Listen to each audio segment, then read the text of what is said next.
Assalamualaikum warahmatullahi wabarakatuh. Saya Iga Imawarni akan membahas tentang buku yang sudah saya resume yang berjudul How to Teach Speaking. Di dalam buku How to Teach Speaking ini terdapat 7 bab.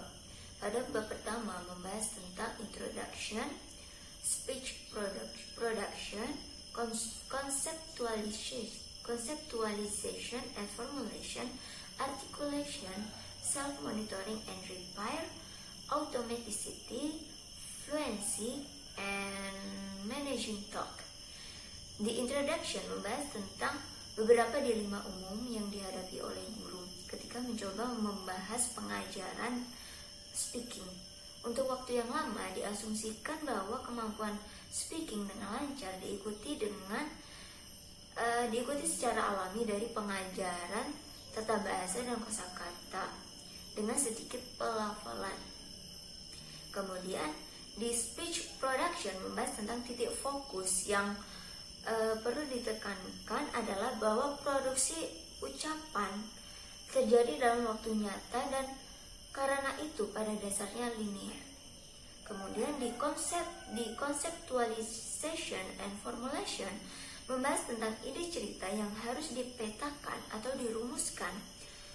Ini melibatkan pembuatan pilihan strategis pada pilihan tingkat wacana, sintaksis, dan kosakata. Kemudian di articulation membahas tentang artikulasi yang melibatkan penggunaan alat-alat speaking untuk menghasilkan suara. Aliran udara diproduksi dari paru-paru, didorong melalui pita suara, dan dibentuk antara lain oleh posisi atau gerakan lidah, gigi, dan bibir. Di self-monitoring and repair membahas tentang sesuatu yang terjadi bersamaan dengan tatapan dan konsepsi. Kemudian di automaticity membahas tentang kemungkinan pembicara untuk memusatkan perhatian mereka pada aspek tugas speaking yang membutuhkannya segera. Apakah itu perencanaan atau artikulasi. Di fluency membahas tentang kefasihan dalam berbicara dengan dilakukannya secara terus-menerus. Di managing talk membahas tentang mendeskripsikan apa yang dilakukan penutur seolah-olah mereka sedang berbicara dalam ruang hampa. Tetapi tentu saja sebagian pembicara mengambil bentuk dialog tatap muka dan karena itu melibatkan interaksi. Kemudian pada bab 2 membahas tentang jenis pengetahuan ekstralinguistik yang mempengaruhi speaking meliputi hal-hal seperti pengetahuan tentang topik dan budaya, pengetahuan tentang konteks dan keakraban dengan pembicara lain. Pengetahuan linguistik seringkali beragam dari gambaran besar. Misalnya pengetahuan tentang cara anekdot terungkap secara umum, pengetahuan tentang tata bahasa dan kosakata. Faktanya, batas-batas di antara kategori-kategori tersebut, mereka itu bekerja sama secara saling bergantung, sehingga pada kenyataannya sulit untuk menjelaskan fitur-fitur tertentu dari acara pidato dengan mengucap ada sistem pengetahuan tunggal manapun. Pengetahuan linguistik meliputi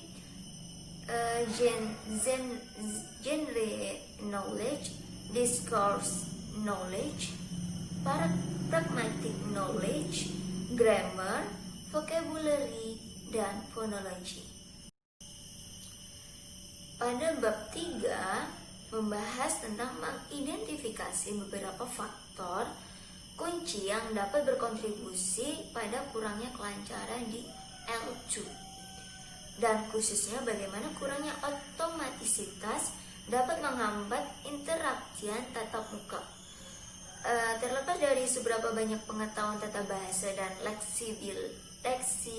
leksikal yang dimiliki pembicara, kekurangan kesempatan untuk berlatih diidentifikasi sebagai faktor penting yang berkontribusi terhadap kegagalan berbicara. Efek gabungan dari kekurangan ini adalah kurangnya rasa percaya diri dan seringkali perasaan cemas yang takut ketika berbicara. Kompetensi strategi dicapai melalui apa yang disebut strategi Koenig, Organizing a word approximation using an all-purpose word, linguistic, paralinguistic, and appealing. Menurut behaviorism, pembelajaran membahas apa dasarnya pembentukan kebiasaan bahasa yang baik melalui penguatan berulang dalam bentuk yang dipopulerkan audiolingualism. 3 tahapan pembelajaran yang disebut presentasi, praktek, dan produksi. 3P ini untuk menyusun pengajaran keterampilan bahasa termasuk berbicara. Urutan pengajaran yang khas mungkin melibatkan mendengarkan dan meniru dengan pengulangan fitur dialog dan kemudian penampilan dialog di kelas. Kemudian pada bab 4 membahas tentang cara-cara untuk membantu mereka mengungkapkan kejutan dalam pengetahuan mereka. Kegiatan yang bertujuan membantu pelajar untuk menemukan celah-celah yang bisa disebut itu kegiatan kesadaran, bukan sekedar kegiatan presentasi, karena istilah sebelumnya memungkinkan pelajar menemukan dan bahkan mengisi pengetahuan mereka sendiri. Salah satu caranya yaitu untuk meningkatkan kesadaran pelajar tentang ciri-ciri bahasa lisan adalah dengan memaparkan pada contoh-contoh speaking dan meminta mereka untuk mempelajari transkrip dari contoh-contoh tersebut. Mendengarkan secara langsung tidak melibatkan gangguan teknologi, seperti menemukan tempat pada rekaman, lebih terdengar dan tentu saja didukung oleh informasi paralinguistik yang bermanfaat seperti yang diberikan oleh gerak tubuh dan ekspresi wajah. Akhirnya, minat intrinsik yang dihasilkan dengan mendengarkan seseorang yang dikenal oleh pelajar dan hadir secara fisik adalah motivator yang jauh lebih kuat daripada mendengarkan orang asing tanpa tubuh. Kemudian, pada bab 5 membahas tentang apropriasi menggunakan konotasi mengambil alih kepemilikan sesuatu menjadi sesuatu milik sendiri. Faktanya, daripada latihan terkontrol mungkin lebih membantu untuk membicarakan tentang kendali yang dipraktekkan. Memperoleh kendali atas keterampilan berbicara melibatkan melatih kendali tersebut. Tetapi gagasan pengendalian yang dipraktekkan secara tradisional dikaitkan dengan pengeboran. Pengeboran yaitu meniru atau mengulang kata, frasa, dan bahkan seluruh ucapan. Ucapan mungkin sebenarnya merupakan teknik memperhatikan yang berguna, karena teknik ini menarik perhatian ke materi yang mungkin tidak didaftarkan oleh peserta didik. Dengan demikian, setelah pelajar mendengarkan dialog yang direkam dan mempelajari transkripnya, guru dapat memisahkan frasa dan ucapan tertentu dan meminta pelajar untuk mengulanginya. efek mengulanginya pasti akan membuatnya lebih menonjol. Mungkin terlihat aneh untuk memiliki bagian tentang menulis di buku tentang speaking, tetapi menulis memiliki peran yang berguna untuk dimainkan secara tahap awal dalam penggunaan bahasa yang baru ditemukan untuk berbicara. Dan ini juga dapat bertindak sebagai cara untuk memudahkan transisi dari belajar. Jadi, fungsi penting dari kegiatan berbicara di kelas adalah untuk membantu siswa memperluas jangkauan fitur tersebut. Kemudian pada bab 6 membahas tentang mendongeng.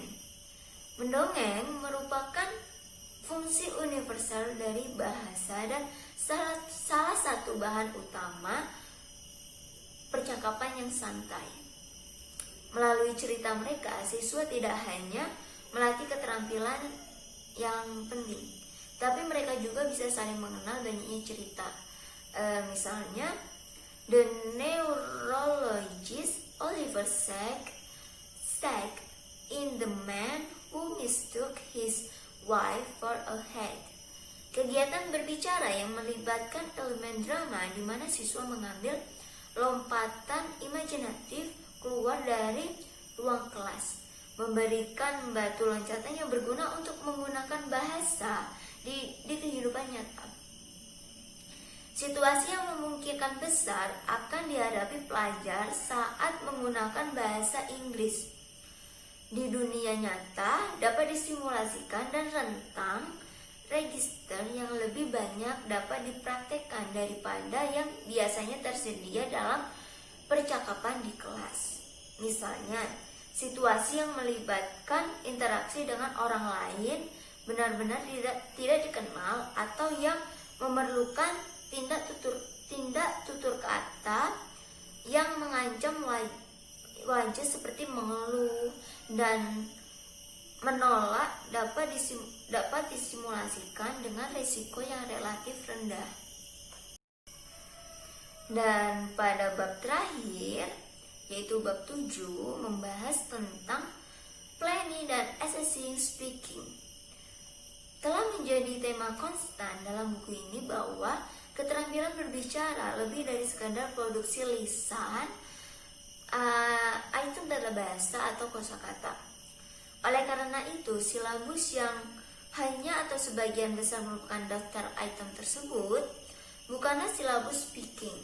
Selain memfokuskan kembali perhatian pada kefasihan, munculnya silabus pendekatan komunikatif yang menentukan tidak hanya komponen tata bahasa dan kosakata, tetapi juga keterampilan yang akan diajarkan. Apapun pendekatan instruksional yang diadopsi, faktor tunggal yang paling mempengaruhi dalam pengembangan keterampilan berbicara mungkin adalah budaya kelas. Budaya kelas yang memprioritaskan komunikasi pasti akan mendorong perkembangan speaking, terutama jika kualitas komunikasinya tinggi. Herbert Bacheta dan Michel Scott mendefinisikan jenis komunikasi ini dalam sebuah istilah yang berbunyi, if the participants are being both frank and considerate, independent yet cooperative, and are speaking willingly and comprehensively, and particular listeners about things that matter to them both, then the quality of communication is high. Ini menurut pada gilirannya bahwa guru menerimanya setidaknya untuk beberapa waktu. Pelajar harus memiliki beberapa pendapat dalam budaya kelas. Penulis Clive Krams menawarkan beberapa aturan dasar di mana lebih banyak ucapan dapat dilimpahkan kepada pelajar melalui misalnya mengizinkan mereka mengontrol topik atau member mereka lebih banyak bertanggung jawab untuk mengambil giliran dalam pembicaraan di kelas. Kemudian pengujian baik secara informal maupun formal berlangsung di awal dan di akhir sebagian besar kursus bahasa serta di berbagai waktu selama kursus itu sendiri. Tes penempatan yang tidak menyertakan komponen lisan memberikan dasar yang tidak memadai untuk menilai kemampuan berbicara, dan hal yang sama dapat dikatakan untuk tes kemahiran bahasa secara keseluruhan. Apakah itu bertujuan untuk menguji kemampuan selama kursus atau pencapaian di akhir kursus? Baiklah, begitu saja penjelasan dari saya. Kurang lebihnya saya mohon maaf, saya akhiri. Assalamualaikum warahmatullahi wabarakatuh.